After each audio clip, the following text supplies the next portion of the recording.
జై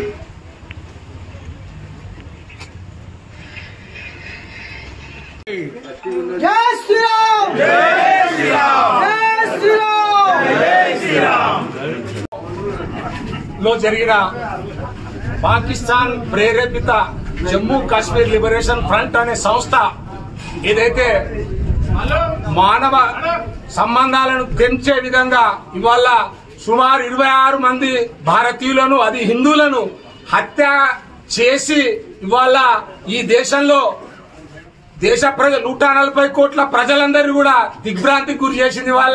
ఇవాళ 140 కోట్ల ప్రజలందరూ కూడా యావత్ భారతదేశం కూడా దీన్ని పూర్తిగా ఖండిస్తుంది, తీవ్రంగా దీన్ని పరిగణిస్తుంది.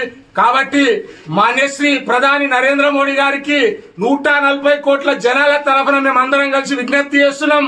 పాకిస్తాన్ మీద ఎలాంటి చర్యనైనా తీసుకోవాలి, పాకిస్తాన్ నామరూపాలు లేకుండా చేయాల్సిన అవసరం ఉందని చెప్పి తెలియజేస్తున్నాం. దానికి 140 కోట్ల జనాలు సంపూర్ణంగా ఇవాళ ఈ దేశ ప్రజలందరూ కూడా నరేంద్ర మోడీ గారిని సంపూర్ణంగా సమర్థిస్తారు.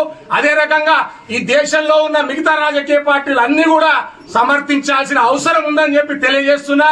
ఈ దేశాన్ని కాపాడుకోవాల్సిన బాధ్యత ఈ దేశంలోని ప్రతి పౌరునికి కూడా ఉంటది. కాబట్టి తప్పకుండా కష్టాల్లో కూడా మనం కలిసి ఉండాలి, నష్టాల్లో కూడా కలిసి ఉండాలి. కాబట్టి తప్పకుండా మనం అందరం సంఘటితంగా దీన్ని ఎదుర్కోవాలని చెప్పి నేను అందరికి కూడా విజ్ఞప్తి చేస్తున్నా.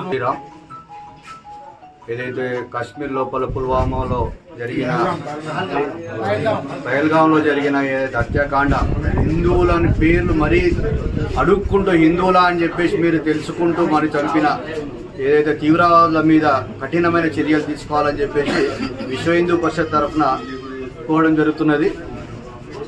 ఆ కార్యక్రమం దృష్టి లోపల సదాశివపేట లోపల ఇవాళ ఉదయం నుండి అందరూ కూడా నిరసన కార్యక్రమం భాగంలో నల్ల బ్యాచ్లు ధరించి సాయంత్రం కొవ్వొత్తుల ప్రదర్శన నిర్వహించడం జరుగుతుంది. రేపు కుల సంఘాలు మరియు మందిర కమిటీ సభ్యులు అందరూ కూడా వారి యొక్క లెటరేట్ల మీద నిరసన పత్రాన్ని చేసి ఎంఆర్ఓ గారికి అందించడం జరుగుతుంది. ఎల్లుండి శనివారం రోజు ఉదయం 9 గంటలకు భారీ నిరసన కార్యక్రమం ఉంటుంది. ఈ కార్యక్రమం లోపల హిందూ బంధువులు అందరూ కూడా పాల్గొనాలని చెప్పేసి కోరుకుంటున్నా. ఎందుకంటే అక్కడ మనం కూడా ప్రతి ఒక్క హిందువులకి, ఇక్కడ ఉన్న వాళ్ళం అందరం కూడా మేమున్నాం, మీకు అందరికి కూడా ఎట్టి పరిస్థితుల్లో హిందువుల మీద దాడి జరిగితే ప్రతి ఒక్క హిందూ బయటకు వస్తాడు. రేపటి నుండి ఇంకా కార్యక్రమాలు ఉధృతంగా అయితే హిందువుల పైన ఎవరైనా సరే ఇక ముందు దాడి చేస్తే మాత్రం ఊరుకునేది లేదని చెప్పేసి హెచ్చరిస్తున్నాం ఈ కార్యక్రమాలు.